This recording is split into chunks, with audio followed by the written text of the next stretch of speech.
tardes, amigos de la radio El Mirador del Gallo, en la cresta del dial 107.9 Santiago de Chile, con su programa Historias Rinconianas, con Catalina Choff y Manuel Venegas.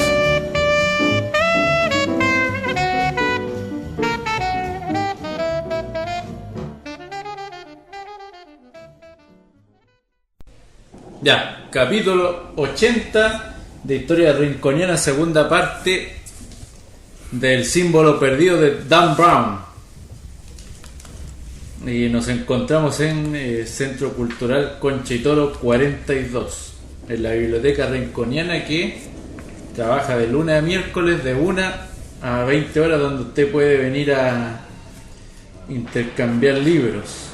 Películas también puede venir a intercambiar, pero es que esto ya parece bodega, no tiene un orden, porque cuando tratamos de ordenar se nos desordena todo el naipe después de un fin de semana. Está medio difícil la cosa. Bueno, usted ya entenderá.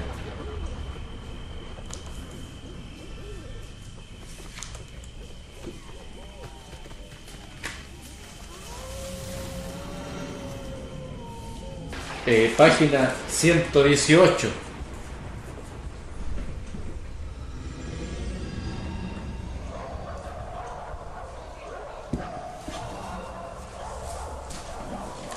Landon le indicó que tomara su BlackBerry.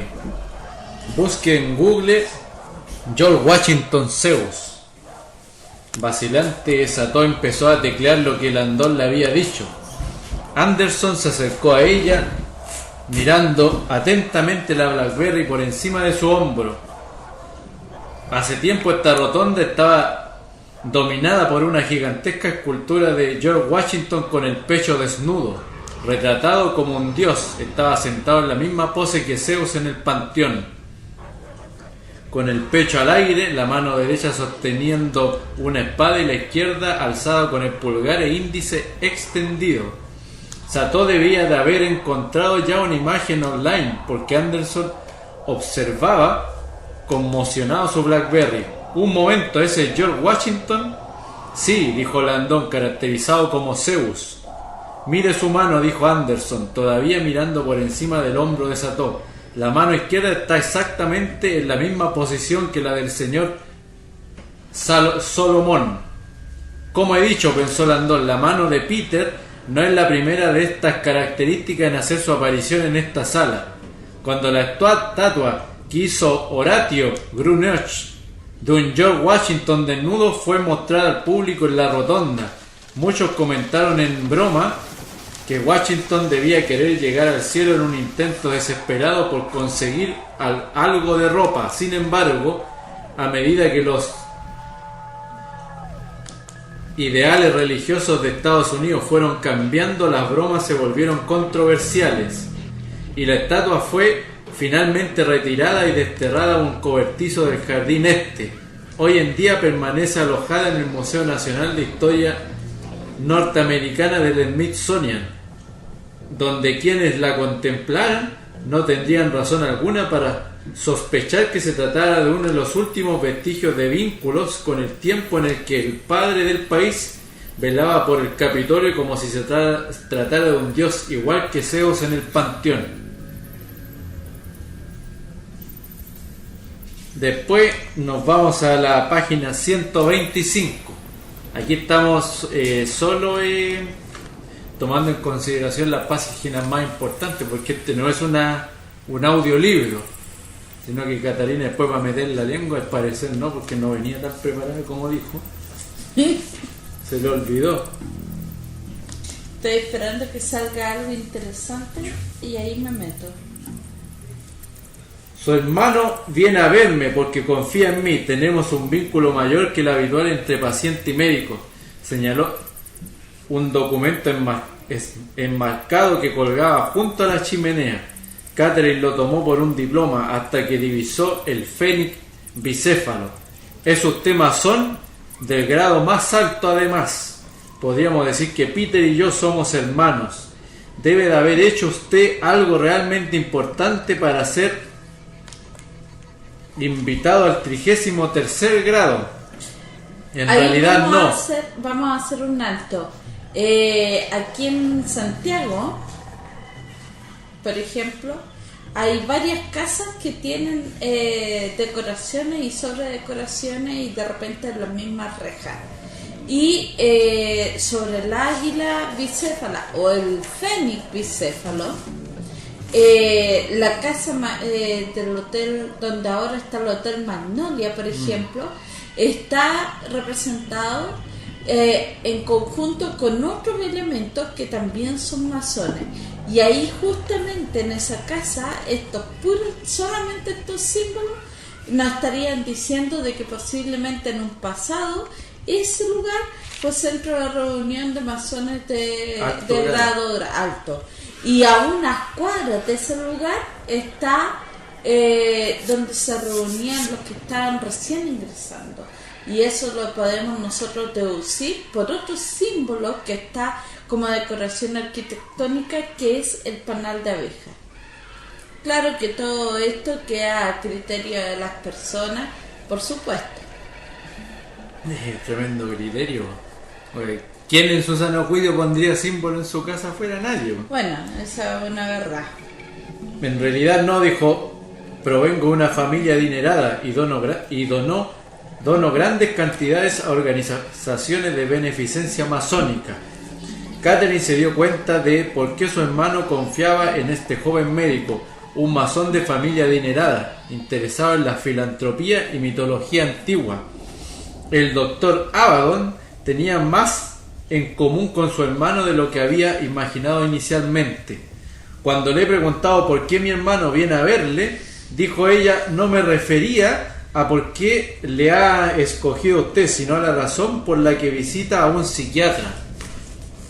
El doctor Abaddon sonrió. Sí lo sé, estaba intentando esquivar educadamente la cuestión.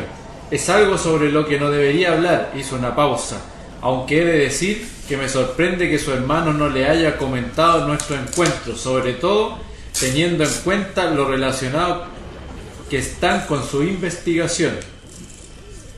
Mi investigación, dijo Catherine, a quien este comentario había tomado desprevenida. Mi hermano ha hablado con alguien sobre mi investigación. No hace mucho su hermano vino a mí en búsqueda de opinión profesional acerca del impacto psicológico de los descubrimientos que estaba haciendo usted en su laboratorio. Catherine casi se atraganta con el té. ¿De veras? Me sorprende, consiguió decir. ¿En qué estaba pensando Peter? Ha hablado con esta psiquiatra sobre mi trabajo. El protocolo de seguridad de ambos implicaba no hablar con nadie acerca de la investigación que realizaba Catherine. Luego de esto, avanzamos hasta el capítulo 23, página 130. Otro tatuaje. Landon se arrodilló con inquietud junto a la palma abierta y examinó los 7 pequeños símbolos que habían permanecido ocultos bajo los dedos cerrados e inertes. Parecen números, dijo Landon sorprendido, pero no los reconozco. El primero es un numeral romano, sugirió Anderson. En realidad no, lo corrigió Landon. El numeral romano, palito X, no existe. Sería Eso. V y un palito. Sí. ¿Y qué hay de lo demás?, preguntó Sato. No estoy seguro, parece que pone 585 en números arábigos, preguntó Anderson. A mí me parecen números normales. Nuestros números normales son arábigos. Landon estaba tan acostumbrado a aclararle este punto a sus alumnos que había llegado incluso a preparar una conferencia sobre los avances científicos de la antigua cultura del Oriente Medio, entre las cuales estaba nuestro sistema numérico moderno, cuyas ventajas sobre los numerales romanos incluían la rotación posicional y la inversión del número 0. Por supuesto, Landon siempre terminaba su conferencia con un recordatorio de que la cultura árabe también le había legado a la humanidad la palabra al-Kul, origen del alcohol, la bebida favorita de los estudiantes de primer año de Harvard. Landon examinó el tatuaje desconcertado. Ni siquiera estoy seguro de 585. El aspecto de la escritura rectilínea es inusual. Puede que no sean números. ¿Y entonces qué son?, quiso saber Sato. No estoy seguro, el tatuaje parece casi rúnico. ¿Y eso qué quiere decir? Siguió preguntando Sato. Los alfabetos rúnicos están compuestos exclusivamente de líneas rectas. Sus letras se llaman runas y se solían utilizar para tallar en las piedras porque las curvas son demasiado difíciles de cincelar. Y si son runas, continuó Sato, ¿cuál es su significado? Landon negó con la cabeza. Su conocimiento solo alcanzaba el alfabeto rúnico más rudimentario, el futar, un sistema teutónico del siglo III, y esto no era futar. Y si he de ser honesto, ni siquiera estoy seguro de que sean runas. Habría que preguntarle a un especialista. Hay docenas de formas diferentes. Hasinger, Mank, el Stungnar con puntos. Peter Salomon es masón, ¿verdad? Landon tardó un segundo en reaccionar. Sí, pero ¿qué tiene que ver eso con esto? Se puso en pie, elevándose por encima de la menuda mujer. Dígamelo usted, acaba de decir que los alfabetos rúnicos se utilizan para tallar en la piedra, y por lo que yo sé, los francmasones originales se dedicaban a la albañilería. Lo digo porque cuando he pedido en mi oficina que buscaran una conexión entre la mano de los misterios y Peter Solomon, su búsqueda ha obtenido como resultado un vínculo en particular. Se quedó callada como para enfatizar la importancia del hallazgo. Los masones. Landon dio un resoplido luchando contra el impulso de decirle a Sato lo mismo que constantemente tenía que recordarle a sus alumnos. Google no es el sinónimo de investigación. En esta época de búsqueda mundiales parecía que todo estaba vinculado entre sí. El mundo se estaba convirtiendo en una gran red de información cada día más densamente enmarañada. Landon mantuvo la paciencia. No me sorprende que los masones aparezcan en la búsqueda de su equipo. Son un vínculo más que obvio entre Peter Solomon y una gran cantidad de temas esotéricos. Sí, pero también Rosacruz, Cabalístico, Illuminato y muchos otros grupos esotéricos. Pero Peter Salomon es masón, un masón muy importante. Además, me parece a mí que, ya que hablamos de secretos, los masones debían haberse mencionado en algún momento. Dios bien sabe que a los masones le encantan los secretos. Landon invirtió recelo en su tono de voz y no quería saber nada al respecto. Si quiere saber algo acerca de los masones, lo mejor que puede hacer es preguntarle a un masón. Sepa usted, señora, que toda la filosofía masónica se basa en la honestidad y la integridad. Los masones son algunas de las personas más dignas de confianza que puede llegar a conocer. He podido ver pruebas convincentes de lo contrario.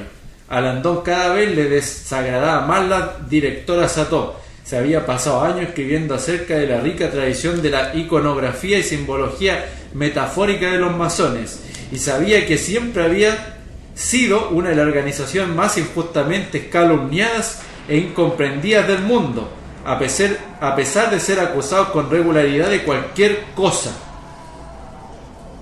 De aquí nos vamos hasta en la página 167.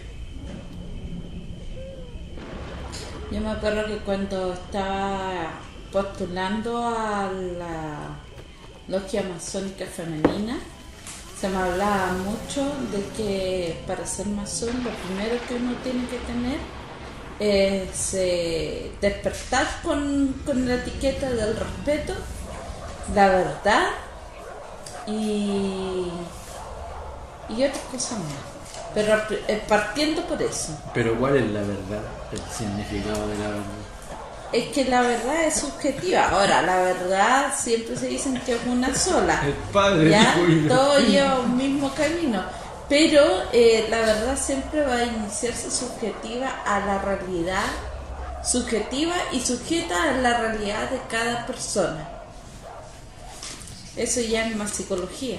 Era cierto que numerosos documentos históricos contenían pruebas indiscutibles acerca de un saber secreto que había surgido en las escuelas del misterio del antiguo egipcio y que había sido transmitido de generación en generación. Este conocimiento había permanecido oculto hasta su resurgimiento en el Renacimiento europeo, cuando, según muchos testimonios, le fue confiado a un grupo de científicos de élite dentro de los muros del principal think tank de Europa de la época, la Royal Society de Londres, enigmáticamente apodada el Colegio Invisible. Este colegio oculto rápidamente se convirtió en un comité de las mentes más ilustradas del mundo.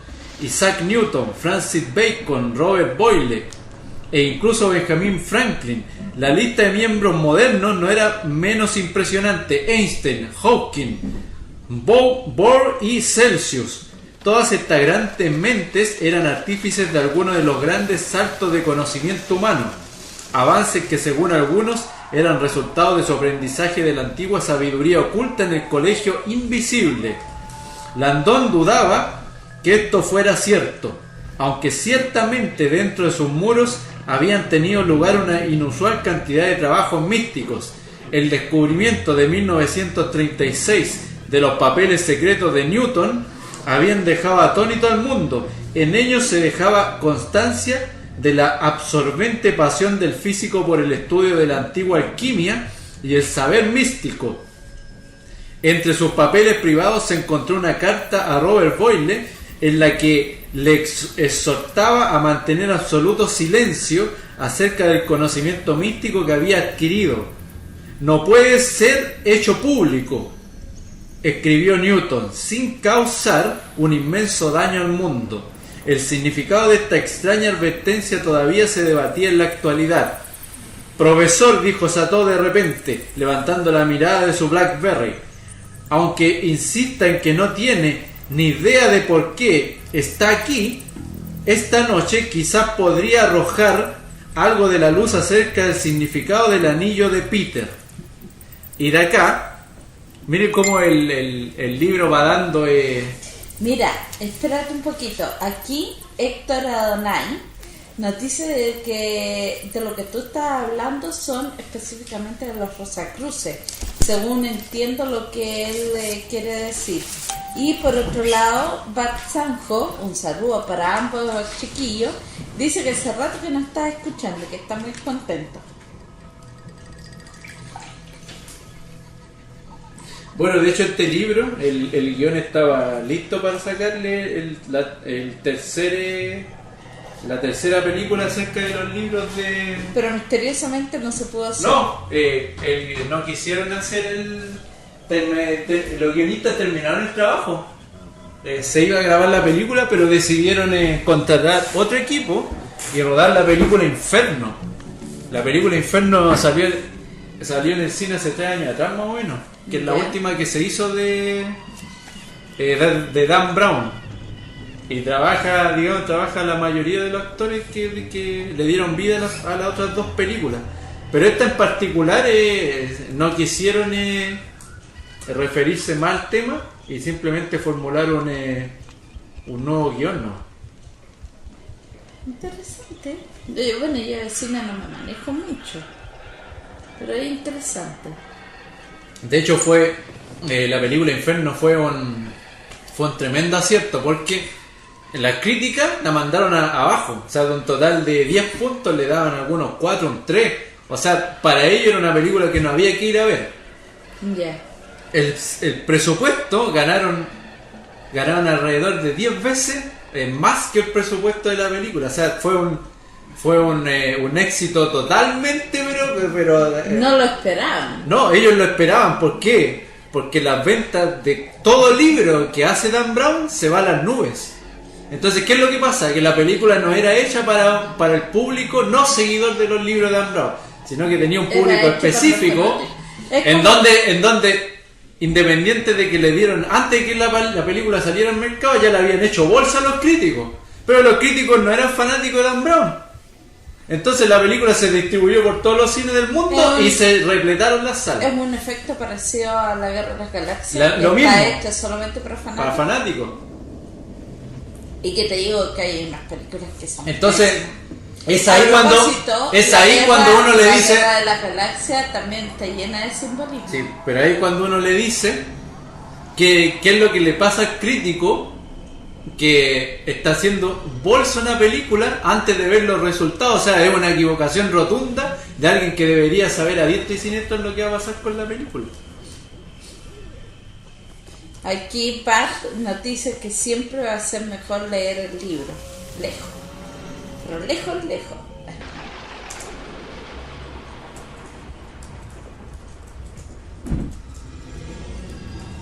hay un tema porque yo pienso que las películas que se han hecho de los libros de Dan Brown están muy bien hechas. ¿Por qué? Porque tú al ser escritor tienes que describir absolutamente todo lo que se ve, o sea, lo que está a la vista, dependiendo del estilo y también literario. y también la ciencia ficción, o sea, lo que está dentro del personaje. Claro. Eso está en el libro. Pero en lo audiovisual es completamente diferente porque yo no tengo que describirlo todo, sino que simplemente se describe el visor, el espectador tiene que describir de acuerdo a lo que está viendo. Y en ese caso las películas se han hecho muy bien porque están mostrando todo lo que se describe en los libros de Dan Brown. Se ha hecho lo posible para que así sea, ¿te fijas? O sea, se hace un plano general de una basílica, se hace el plano general de la cúpula, se hace un primer detalle de un cuadro de Leonardo da Vinci, en este caso de Inferno, que otro tema también, que es como lo que desata en las otras películas anteriores. Es todo un cuento. Entonces el mundo audiovisual lo que va a hacer es simplemente encuadrar lo que no tiene que por qué explicar con palabras, pero están muy bien hechas. Hay otros libros que no, porque en realidad lo que pasa con El Señor del Anillo es que quedaron casi todos felices pero ¿por qué quedaron felices? Porque en realidad no es imposible hacer una película de 3 horas con un libro de ¿cuántos? 800.000 páginas, pero yo creo que los directores han estado bien, han hecho bien el trabajo. Por lo menos se ha concretizado más del 70% de lo que decían los libros. Pienso yo. Dice Bachanjo que las características tienden a cambiar la percepción del lector. A veces eso va en contra.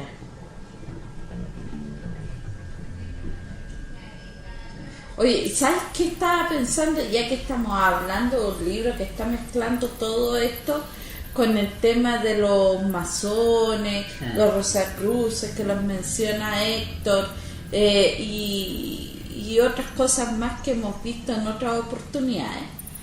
Estaba pensando de que voy a traer de mi casa el diccionario masónico que yo tengo y lo vamos a ir analizando dentro de las principales definiciones. O sea, si pueden, consíganse los diccionarios masónicos, que había un tipo que los vendía en Mercado Libre, no sé cómo se los consiguió, porque en realidad, bueno, los libros llegan a diferentes manos siempre, ¿eh? Uno no lo quiera, no, siempre están llegando libros nuevos. Pero estamos hablando de una trilogía de libros, que cada libro debe tener unas, no sé, 1500 hojas, que hablan mucho del simbolismo. Yo creo que el simbolismo tiene que ver mucho con la percepción que uno tiene del mundo también, pues no todos vamos a sentir lo mismo con el simbolismo. Para todos no significa lo mismo la imagen de un león, como tampoco significa lo mismo la imagen de un duende o de un búho. Como pasó mucho con una señora que fue con nosotros al cementerio general y decía que a ella los búhos le causaban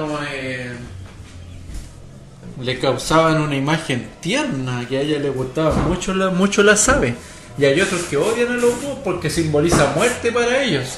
Entonces depende cuál es la percepción y cuáles son las capacidades de vivencia anteriores que tuvo uno desde pequeño. En el sentido de, por ejemplo, pongo el caso de que yo jugaba desde chico en el colegio, en una cancha, pero en una cancha que más que cancha era un barrial, esa cuestión, porque tú metías el botote y te quedas enterrado, ¿te fijáis? Y uno empieza a entender cuál es el amor que tiene el futbolista profesional por el fútbol, ¿no? Como lo que pasa con el futbolista Abreu de Uruguay, que ha pasado por todos los equipos del mundo, porque él ama más el fútbol que el dinero, por lo tanto él va a jugar hasta que las piernas no le den más, ¿te fijáis? Entonces esa es otra percepción de lo que sería una visión del fútbol profesional, por ejemplo, en donde otros dicen, no, si estos juegan por puro dinero nomás y nada más, no tienen. En cambio el otro sí, pues el otro le tiene amor y va a recorrer el mundo hasta que le den las piernas, pues, y si lo contratan de tercera, cuarta división lo va a hacer igual. En todo caso, me comprometo, vuelvo a decir, me comprometo a traer el diccionario masónico a mi casa. A ver qué sucede.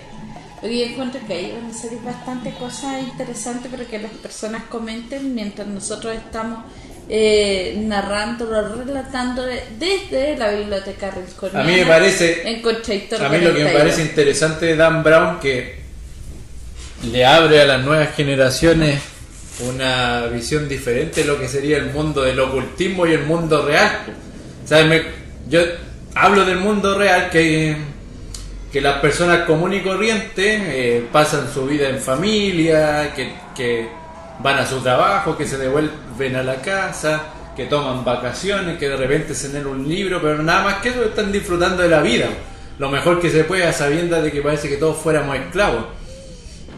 Y hay otras personas que trabajan en investigación, pues son los masones, son realmente investigadores. Son estudiosos. Son investigadores que se dedican a entregar toda su vida a la misma causa. Son muchos profesionales que trabajan por la misma causa. Por lo menos ahí en Tegualda, donde yo postulé, a mí me dijeron, aquí lo que se hace es clase de filosofía. Son estudios filosóficos y hay que saber, pero cualquier cantidad de a la larga y eso hay un montón de sociedades. Apoya tu teoría de que tienen que estudiar mucho, que son hay un montón, investigadores. lo que pasa es que hay un montón de sociedades, pues sociedades abiertas y sociedades cerradas. Las sociedades cerradas necesitan ser cerradas porque están investigando algo que les compete a ellos solamente. No les compete a nadie más, por lo tanto no podían recibir más gente, porque al recibir más gente ellos estarían perdiendo tiempo, ¿se entiende? Se entiende, claro, pierden tiempo porque tienen que entregarle todos los conocimientos. Oye, o sea, y además son sociedades que duran un tiempo definido, o sea, un tiempo en donde se arma la sociedad y muere con los mismos personajes hasta el último que sigue vivo. La sociedad de tipógrafos, claro. Esa era una sociedad cerrada. Son cerradas y están en busca de un gran secreto. ¿Por qué todos los libros dicen que ellos están en busca de un gran secreto? Porque las universidades están con sus alumnos buscando cuál es el secreto de los egipcios, el otro el de los fenicios, el secreto de los mayas, cuál es, si el dorado existe, si la ciudad de los Césares existe. Los gallos se mueren en eso y nunca han descubierto absolutamente nada. Entonces, ¿qué es lo que pasa con una sociedad abierta? Que podría ser un complejo universitario lleno de alumnos y profesores, miles y miles buscando lo mismo no han llegado. ¿Por qué? Una sociedad cerrada tendría que llegar más fácil a eso si tiene menos manos y menos piernas y menos cerebro. O sea, estamos todos en lo mismo, los que investigamos de manera independiente como las sociedades cerradas. O sea, y nunca van a dar exactamente con la realidad de la vida, de dónde venimos, y eso es lo que buscan todos. Po. Mira, Pat Sanjo, cuando está haciendo la semejanza con los futbolistas, dice que un ejemplo de eso sería, por ejemplo, la selección de Uruguay. Claro. Ahí no permiten a cualquiera, solamente a aquellos que tienen verdadero amor por la camiseta. Claro, como una especie de sociedad cerrada también. Luego, él dice de que el primer libro gordo que leyó fue uno de Dan Brown, que lo encontró genial. Y bueno, después lanzó un chiste fome acerca de las sociedades secretas, pero que no deja de tener razón, porque aquí en el chiste lo que menciona es la sociedad de los poetas muertos. Sí. Y yo vi esa película. Y esa era una sociedad cerrada que termina cuando mueren todos los miembros, a no ser que el más viejo, era como una especie de la única forma de que esa sociedad cerrada siga viviendo es que el último de los que va, o sea, el último vivo que tiene que formar a uno nuevo, asuma como maestro y forma un nuevo. Asume como maestro y forma a uno, al menos tiene que formar a uno. Y ese que ya más o menos obtuvo el 50% de los conocimientos, tiene que armar una sociedad secreta de nuevo y cerrada además, en donde todos se entregan los conocimientos para llegar a un fin. ¿Cuál sería el fin? Realizar un libro que sea superventa, que le dé el dinero para seguir viviendo. O sea, siempre el fin va a ser uno solo. No. Como son tan pocos, no tienen muchos fines porque se le iría el tiempo, ¿te fijáis? Por ejemplo, los poetas que se juntaban en el parque forestal, ¿por qué época es esa? ¿El 40 o El 50? Rubén Darío. En la Pero- época de Rubén Darío. Ya, pues, esa también es una sociedad cerrada, si la quieres llamar así, porque era un grupo de poetas que se juntaban y llegaban estudiantes a escucharlos. Y cuando Pero aún empezaron así- a verse invadidos, se fueron. Se fueron porque ellos se sintieron... Pero dejaron la semilla. yo creo que hasta se sintieron amenazados un poco de seguir con el tema. Oye, mira, el teléfono me está acusando que me queda un 50%, ¿ya? De internet en el teléfono. Así que no sé cómo lo vamos a hacer. ¿Pero está transmitiendo todavía? Sí, está transmitiendo. Está bien.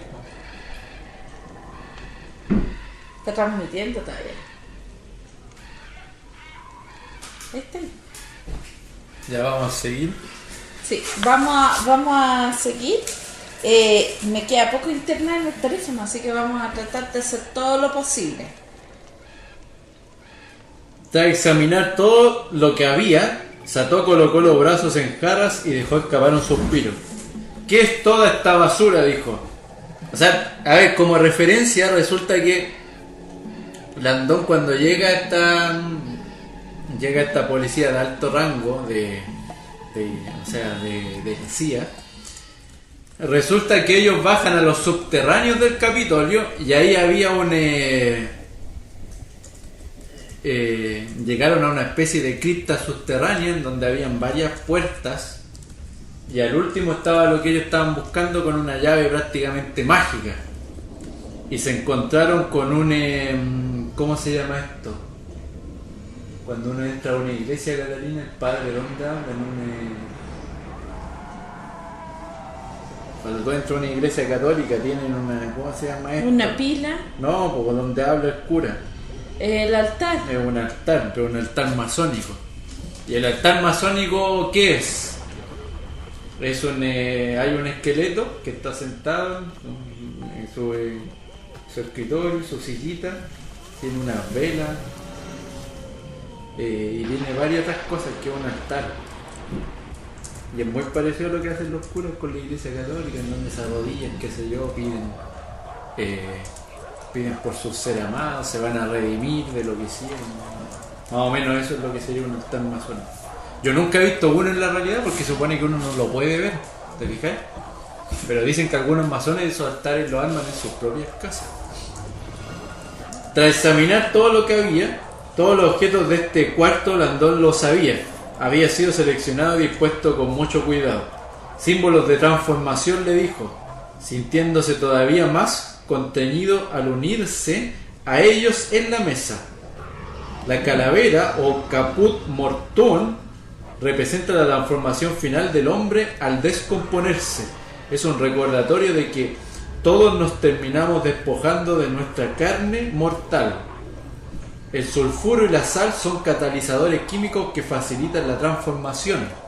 El reloj de arena representa el poder de transformación del tiempo. Señaló con un gesto la vela apagada, y esta vela representa el formativo fuego primordial y el despertar del hombre de su ignorancia, la transformación a través de la iluminación. Ahora, después de esto que es tan difícil de comprender para una persona normal, resulta que hay varios nichos en la parte antigua, que sería el oriente y el poniente del cementerio. O sea, los nichos que dan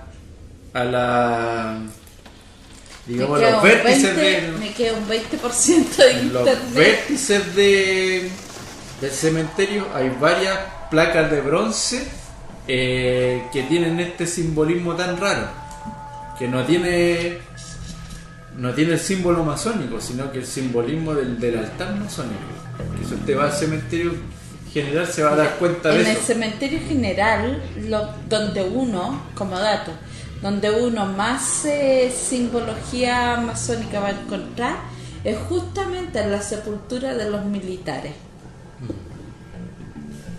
Pero lo que llama la atención es que son nichos y nichos muy antiguos.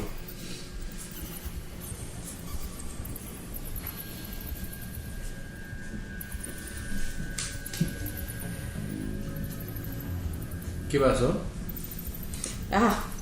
Lo que pasa es que estábamos, Bat se dio cuenta de que hay unas cajas con libros al final. Hay como 1000. Muchos libros. Nos felicitó por la iniciativa, ya, porque dice que falta que la gente se acerque a los libros. Y que falta también de que la gente, o los niños en este caso, vuelvan a su inocencia y a la época en que se fabricaban sus propios juguetes. Sí. Y él Bueno, de hecho nosotros vamos a hacer la exposición del día del patrimonio sobre juguetes antiguos, pues, y ya estamos colapsados de visitas. No sabemos lo que va a pasar acá porque es pequeño el espacio, entonces como que se nos va a hacer una cola de todos los que quieren venir a Ahora, ver lo otro que decía Bart es que dice, te voy a leer textual, dice: bello, así explota mi imaginación tanto que una vez, y esto tiene que ver mucho con los niños de antes. Los niños de antes experimentaban, coleccionaban bichitos y cosas así. Bueno, yo también en los tarritos, en los frasquitos de colado encerrábamos bichos con mi hermano, y él dice que una vez experimentando con una lagartija la metió al refrigerador para después revivirla, y eso pasó a ser un Frankenstein. Tenía 8 años cuando hizo se eso. cayó la... Sí, pero ahí después se va a conectar, pero tenemos ahí el audio que está funcionando. Así que eso es lo que contaba de su lagartija Bart Sanjo. Y la verdad es que las lagartijas supuestamente tienen que revivir después que tú lo metes al congelador. Sí. Ahora, Hibernan. sí, pero ojo, cuando lo saques no la dejes encima del hielo, porque cuando tú la retiras se le desprende la piel, queda la piel pegada al hielo. No, la maldad más grande. Sí, pues hay que hacerlo con criterio, métela dentro de una cosita. Dios mío, página 215. Volvió a mirar la pirámide truncada que descansaba sobre el escritorio. Su ápice era plano, un pequeño cuadrado, un espacio en blanco a la espera simbólica de la pieza final, la pieza que transformaría la pirámide inacabada en una verdadera pirámide. Landon se dio cuenta de que la pequeña pirámide que llevaba en el bolso no era tal, era un vértice. En ese instante se dio cuenta a sí mismo de por qué únicamente él podía acceder a los misterios de esa pirámide. Ya tengo la pieza final, y efectivamente se trata de un talismán. Cuando Peter le dijo a Landon que el pequeño contenía un talismán, este se rió. Ahora se daba cuenta de que lo que le había dicho su amigo era cierto. Este pequeño vértice era un talismán, pero no de los mágicos, sino uno más antiguo, mucho antes de que los talismanes tuvieran connotación mágicas. Tenían otro significado: culminación. La palabra talismán proviene del griego telesma, que significa completo, y hacía referencia a cualquier objeto o idea que completaba otra y la convertía en un todo. El elemento final, un vértice simbólicamente hablando, era el talismán definitivo, que transformaba la pirámide inacabada en un símbolo de completa perfección. Landon podía sentir ahora la inquietante convergencia que le obligaba a aceptar una extraña verdad. Exceptuando su tamaño, la pirámide de la cámara de reflexión de Peter parecía transformarse a sí misma poco a poco en algo vagamente parecido a la pirámide masónica de la leyenda. A juzgar por la intensidad con la que el vértice brillaba en la imagen de rayo X, Landon supuso que estaba hecho de metal. Luego vamos a saltar directamente a la página 235. Hablaremos aquí, dijo Bellamy, conduciendo a Landon por delante de las vitrinas a prueba de balas que contenían los 2 libros más valiosos de la biblioteca: la Biblia gigante Maguncia, escrita a mano en la década de 1450, y una copia norteamericana de la Biblia de Gutenberg, uno de los 3 únicos ejemplares en buen estado que quedaban en el mundo. De manera apropiada, en el abovedado techo se podía ver los 6 paneles de la pintura de John White Alexander, titulada La evolución del libro. Bellamy se dirigió directamente a una elegante puerta doble que había en el centro del muro trasero del corredor este. Landon sabía qué sala había detrás de esa puerta y le pareció una extraña elección para mantener una conversación, a pesar de la ironía que suponía hablar en un espacio plagado de letreros pidiendo silencio, por favor. Es que yo hice una cochinada que no podría salir en el video.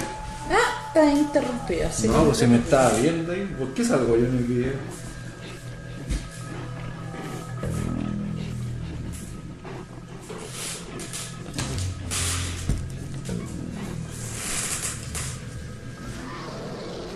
Entonces, ya que a Catalina le interesa poco lo que estoy haciendo, no, a mí me interesa mucho. Por algo he estado opinando. esa sala no parecía exactamente un lugar seguro. Situada en el centro del mismo trazado cruciforme de la biblioteca, esta cámara venía a ser el corazón del edificio. Ocultarse aquí era como entrar a una catedral. Venía a ser el corazón del edificio. Aún así, Bellamy abrió las puertas, entró en la oscura sala y buscó a tientas el interruptor. Al encender la luz, una de las mayores obras maestras de la arquitectura norteamericana surgió ante él como por arte de magia.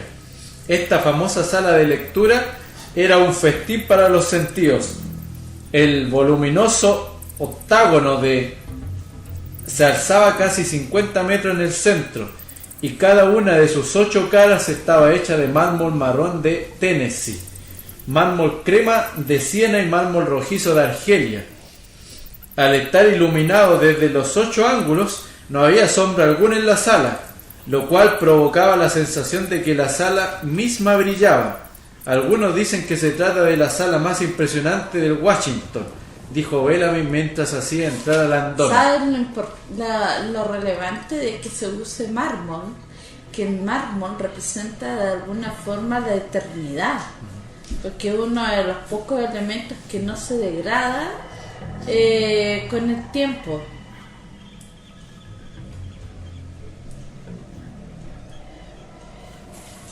Luego vamos a ir directamente al capítulo 66, que sería la página 315.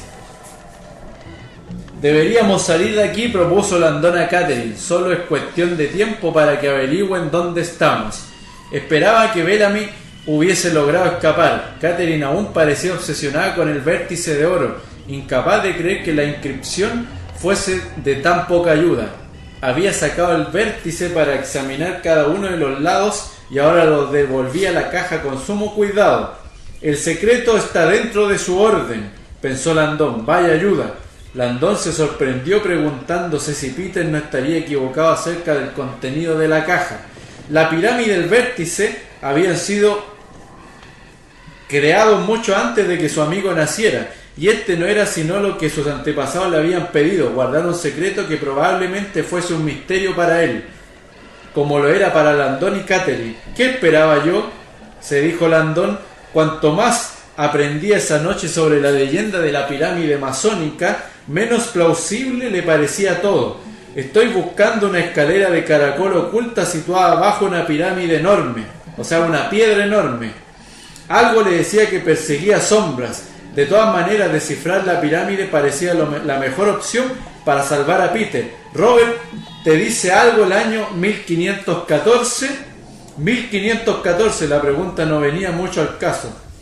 Él se encogió de hombros. No, ¿por qué? Catherine le entregó la caja de piedra. Mira la caja, tiene una fecha, échale un vistazo a la luz. Landon se sentó a la mesa y escrutó el cubo bajo la luz. Catherine le puso una mano el hombro con suavidad y se inclinó para señalar la pequeña inscripción que había descubierto en el exterior de la caja, cerca de la esquina inferior de uno de los lados. 1514 AD. Leyó al tiempo que señalaba la caja. No cabía duda de que se trataba del número 1514, seguido de las letras AD, representado de un modo poco común. Esta fecha, estaba diciendo Catherine de repente con voz esperanzada, tal vez sea el nexo que nos faltaba. ¿No? El cubo se parece mucho a una piedra angular masónica. así que quizás nos indique el camino hasta una piedra angular real, o hasta un edificio construido en 1514 año Domini. Landon apenas lo oía. 1514 AD no es una fecha. El símbolo AD, como cualquier experto en arte medieval reconocería, era una conocida rúbrica, un símbolo utilizado en lugar de una firma. Muchos de los primeros filósofos, artistas y escritores firmaban su obra con un símbolo único y monograma en lugar de con su nombre. Práctica esta que añadía un halo de misterio a su creación y además evitaba que fuesen perseguidos en caso de que sus escritos u obras de arte fueran considerados contrarios al orden establecido. En esta rúbrica, en concreto la letra AD no quería decir año Domini, sino que en alemán quería decir algo totalmente distinto. Landon vio en el acto que las piezas escalaban. En tan solo unos segundos tuvo claro que sabía cómo descifrar la pirámide con precisión. Bien hecho, Catherine, le dijo a la vez que recogía sus cosas. Eso es todo lo que necesitábamos. Vamos, te lo explicaré por el camino. Ella no podía creerlo. Entonces esta fecha, 1500 AD, ¿te dice realmente algo? Y le guiñó un ojo y se dirigía a la puerta. AD no es una fecha, Catherine, es una persona. Interesante, ¿sabes? Lo que me recordó a mí, la inscripción que hay en la iglesia jesuita, ahí en el Cajón del Maipo, que también las letras pensaban de que correspondía a una cosa y en realidad era algo totalmente distinto. Sí, eso, que era antes de Cristo, pero parte, no tiene nada que ver. Eso es parte de otro misterio, eso sí, porque eso tiene que ver mucho con el meteorito Veas 01, claro.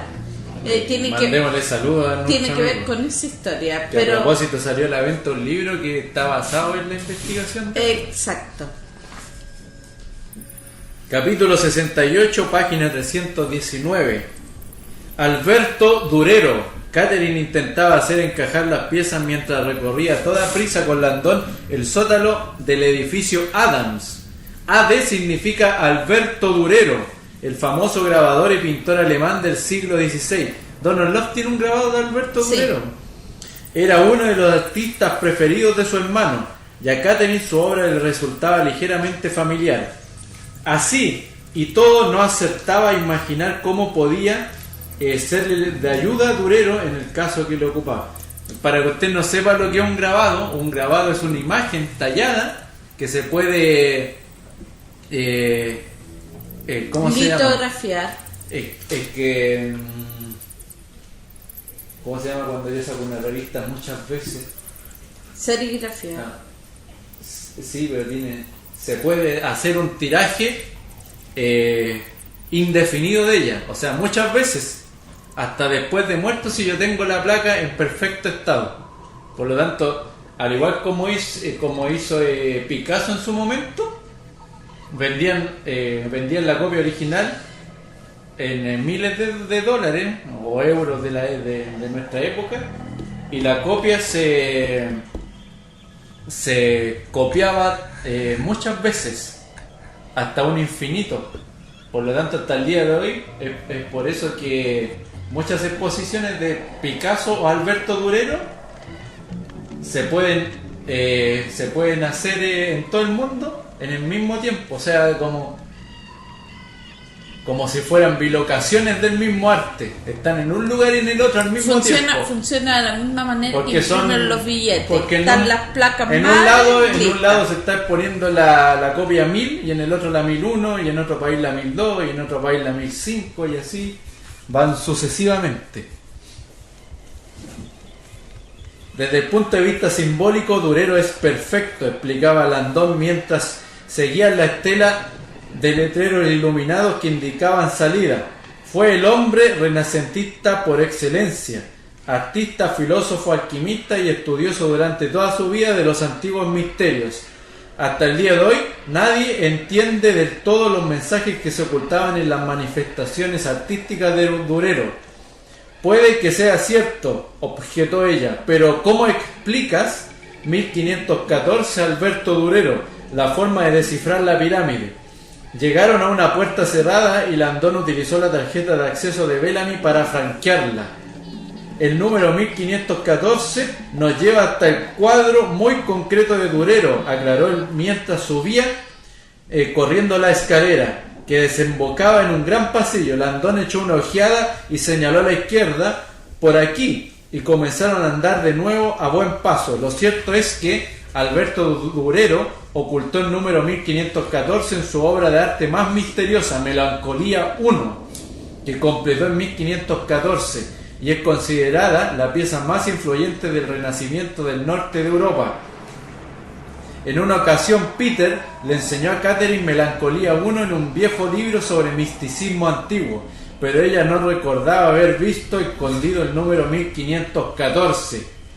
Como tal vez sepas, prosiguió Landon entusiasmado, Melancolía I representa los esfuerzos de la humanidad para comprender los antiguos misterios. El simbolismo de esta obra es tan complejo que hace que Leonardo da Vinci parezca asequible.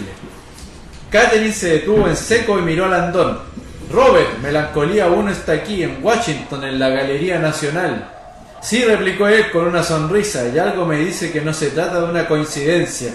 El museo está cerrado a esta hora, pero conozco al director.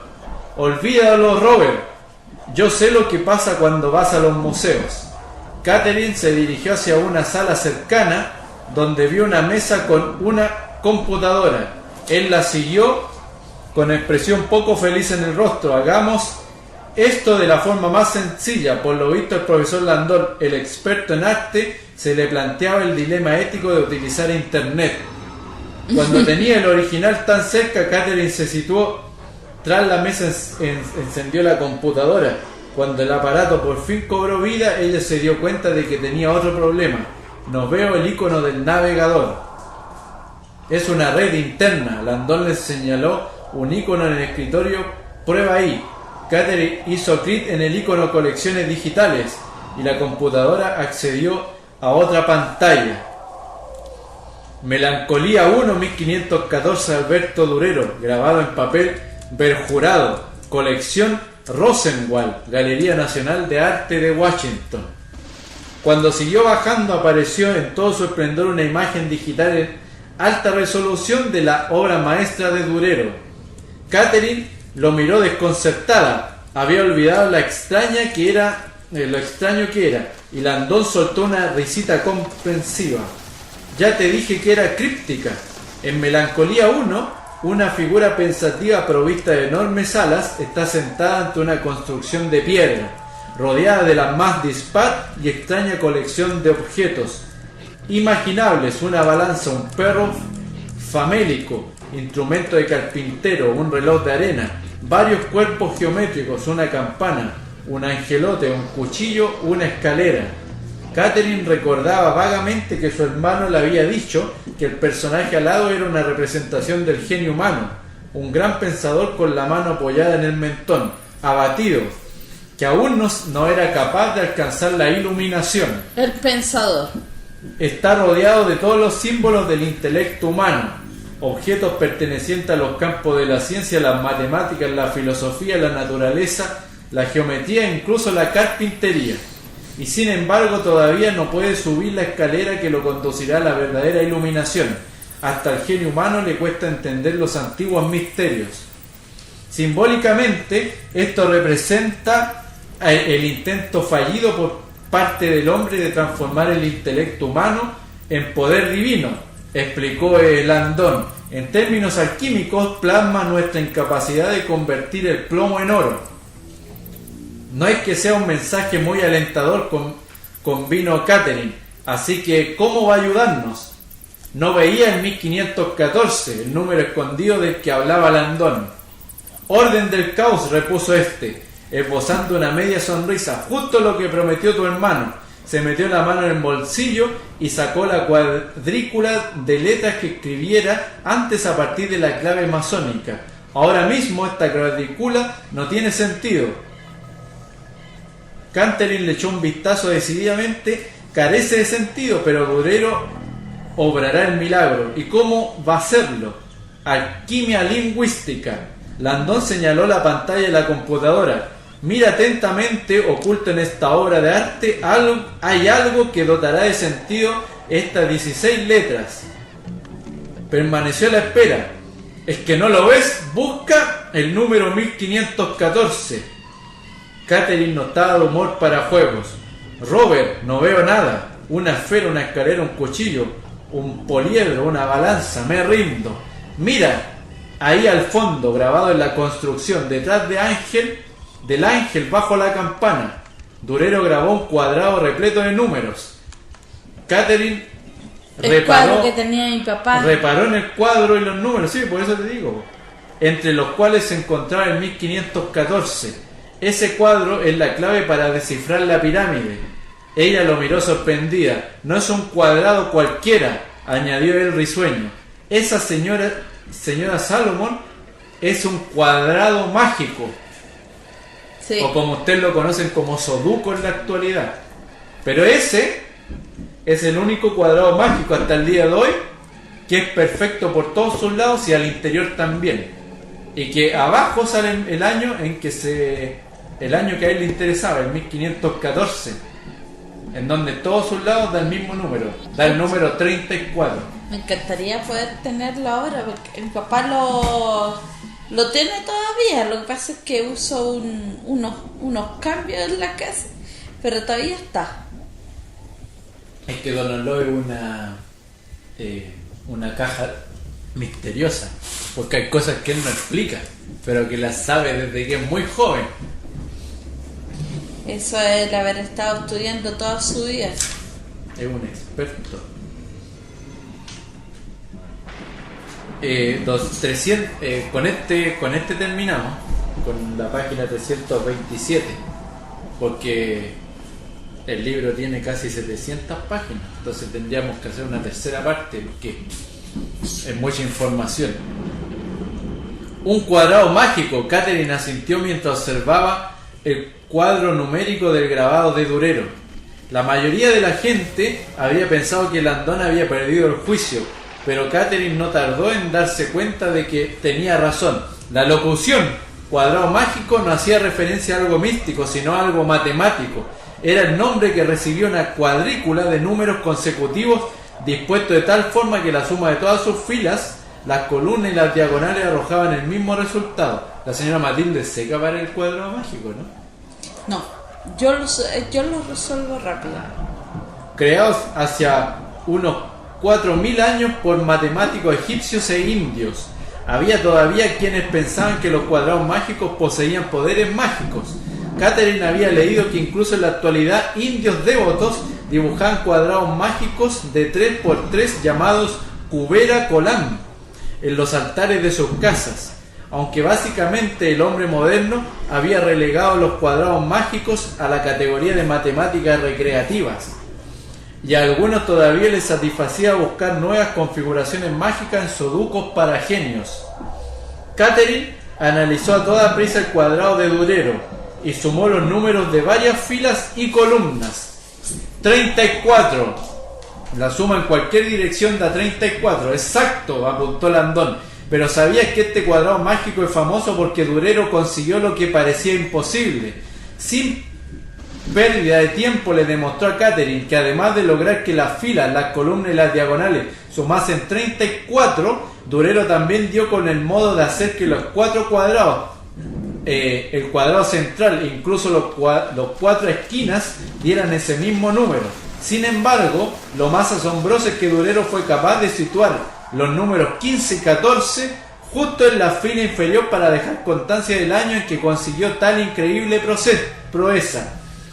Catherine revisó los números y se quedó atónita al confirmar todas aquellas combinaciones. El nerviosismo de Landon iba en aumento. Lo increíble de Melancolía 1 es que es la primera vez en la historia que apareció un cuadrado mágico en un arte europeo. Algunos historiadores creen que así fue como Durero expresó de forma codificada que los antiguos misterios habían salido de la escuela del misterio de Egipto y se hallaban en poder de las sociedades secretas europeas. Landon hizo una pausa, lo que nos trae de vuelta a... Señaló el papel que la cuadrícula de letras de la pirámide. Landón vio que no habría forma de detenerla, de modo que se dio por vencido y volvió a centrar su atención en la pirámide. Con suma cautela colocó el cuadro mágico sobre la cuadrícula de letras de la pirámide y asignó a cada una de las letras un número. Después trazó otra cuadrícula y dispuso las letras de la clave masónica en el orden que definía la secuencia del cuadrado mágico de Durero. Cuando terminó, ambos observaron el resultado. El desconcierto de Catherine fue inmediato. En un lugar y oscuro pasillo... ahí no, ahora sigo acá. Es que ahí se va de la historia original. Catherine no había estudiado latín, pero esa palabra le resultaba familiar por sus lecturas de antiguos textos hebreos. Jehová con H, y seguir bajando y leyendo la cuadrícula como si fuera un libro. Le sorprendió darse cuenta de que era capaz de leer todo el texto de la pirámide. Jehová Sanctus Unos. Supo de inmediato lo que significaba. En la Torah, el Dios de los hebreos recibía muchos nombres: Jehová, Joshua, Yahvé, la fuente o los Elohim. Pero numerosas traducciones latinas habían fundido la confusa nomenclatura en una única locución latina: Jehová Sanctus Unos, el único Dios. Musitó ella para sí. Sin duda no daba la impresión de que eso le fuese a ayudar a encontrar a su hermano. Este es el mensaje secreto de la pirámide, el único Dios. Yo creía que se trataba de un mapa. Landón parecía igualmente perplejo y la emoción de sus ojos se desvanecía. A todas luces la decodificación es correcta, pero el hombre que tiene a mi hermano quiere un lugar. Se acomodó el cabello tras la oreja. Esto no le va a hacer nada de gracia. Catherine dijo, lanzando un suspiro: yo me lo temía. Llevo toda la noche con la sensación de que estamos tratando como real serie de mitos y alegorías. Puede que esta inscripción nos remita a un lugar metafórico. Es posible que nos esté diciendo que el verdadero potencial del hombre solo se puede alcanzar a través de un único Dios. Y así terminamos el capítulo de hoy, Catalina. Interesante. Bueno, yo ya les subí y les compartí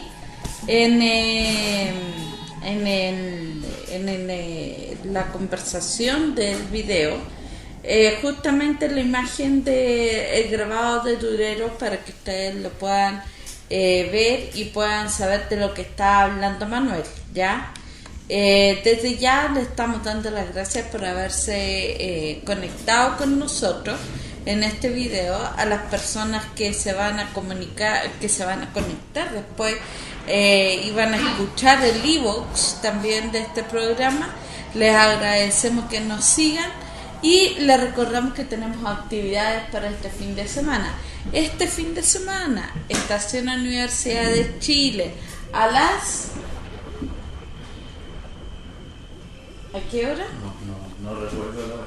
Bueno, ustedes se meten ahí en el fanpage de Rincón O en Patrimonial Instagram Chileno, también, po. o en Instagram, y ustedes van a poder ver ya la hora a la que nosotros iniciamos una actividad que es bastante entretenida, pero que tiene que ver con hechos reales, hechos documentados. En este caso estamos hablando de la ruta Levitaciones y posesiones demoníacas. Y casos extraños. Y casos extraños, por supuesto. Así que los Después dejamos a las 12 invitados. el domingo el recorrido por compañía, Barrio Yungay. También. Van muchos fotógrafos. También. Y va una señora, una profesora que se está haciendo un curso de patrimonio. Y ella quiere saber cómo se conoce el patrimonio de acuerdo a los fotógrafos, cómo los fotógrafos conocen el patrimonio. Y ella se da cuenta que va a haber un fotógrafo en una esquina, en otra esquina, y así conocen el patrimonio. Para conocer el patrimonio a través de la fotografía, es diferente el elemento esencial es la curiosidad. Y los colores, el sobre que todo, no sea las formas, curioso, colores y formas. El que no sea curioso tiene el 50% del trabajo perdido. O sea, en realidad el fotógrafo siente el patrimonio por sus formas y por su colorido, a diferencia de lo que haría un historiador que quiere saber la historia. O sea, algo que en parte es como ciencia ficción solamente. Pero el fotógrafo quiere estar ahí y quiere obtener una imagen y después la quiere revisar. O sea, se queda con esa duda si estuvo bien lo que él fotografió o no. A veces creo que el fotógrafo incluso puede ser más... es más plástico. Es plástico, pero es más, ¿cómo se llama? Versátil. Se interioriza más en los temas. Porque va una vez, después va otra Bueno, vez. depende del fotógrafo en realidad. Bueno, chiquillos, ahí los dejamos a ustedes. Muchas gracias, como les decía, por haber estado con nosotros. Los esperamos.